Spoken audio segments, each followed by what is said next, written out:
nom du Père et du Fils et du Saint-Esprit. Amen.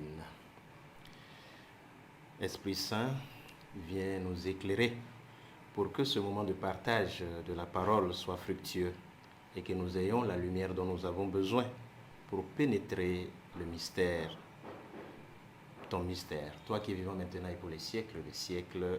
Amen. Évangile de Jésus-Christ selon saint Matthieu.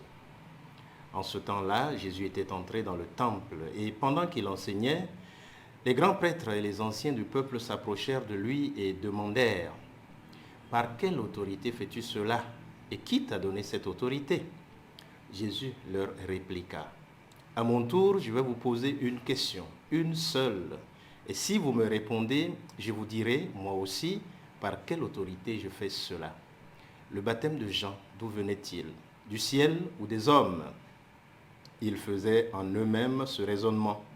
Si nous disons du ciel, il va nous dire, pourquoi donc n'avez-vous pas cru à sa parole?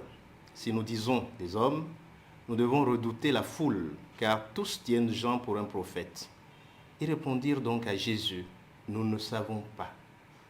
Il leur dit à son tour, moi, je ne vous dis pas non plus par quelle autorité je fais cela. Acclamons la parole de Dieu. Louange à toi, Seigneur Jésus. Aujourd'hui, nous sommes le lundi 13 décembre 2021 de la troisième semaine du temps de l'Avent de l'année C. La parole de Dieu que nous venons d'entendre, mes frères, mes sœurs, j'allais dire, nous met face à ce que j'appellerais le syndrome du calcul. Il y a des personnes qui ne vivent qu'en calculant, en voyant où se trouvent leurs intérêts, et jamais en faisant face à elles-mêmes, à la vérité, et en cherchant ce qu'il faut justement pour pouvoir croître. Parce que c'est quand nous sommes capables d'entrer en nous-mêmes ou de faire face à la vérité de notre être ou de la vérité objective qui vient du Seigneur que nous sommes capables de croître. Nous voyons bien ces grands prêtres et anciens du peuple qui apparemment veulent la vérité. En réalité, ne sont pas en quête de vérité.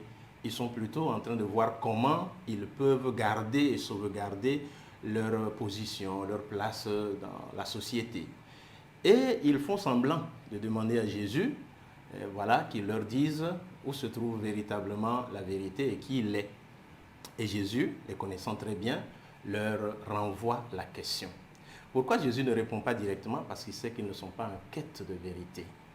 Mes frères, mes sœurs, sommes-nous vraiment en quête de vérité? Et quand nous sommes chrétiens, que cherchons-nous? Est-ce que nous cherchons dans la parole de Dieu la vérité que le Seigneur veut nous transmettre ou bien nous cherchons nos intérêts? N'est-ce pas que plusieurs fois, nous sommes à la recherche de ce qui correspond à ce que nous voulons, à ce que nous pensons? Et dans la parole de Dieu, parfois, nous sommes très contents d'écouter les paroles qui vont dans le sens de ce que nous-mêmes nous voulons. Et parfois, quand ça ne va pas dans le sens de notre intérêt, nous nous y opposons ou nous critiquons. Nous sommes invités aujourd'hui à nous ouvrir véritablement parce que c'est une attitude de fermeture. Et non seulement c'est une attitude de fermeture, mais cela nous empêche tout simplement de rencontrer le Christ. Parce qu'en cherchant rien que nos intérêts, nous ne pouvons pas rencontrer le Christ.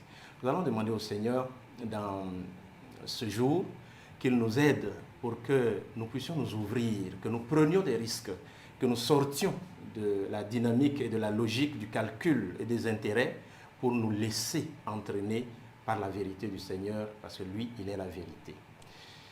Au nom du Père et du Fils et du Saint-Esprit. Amen.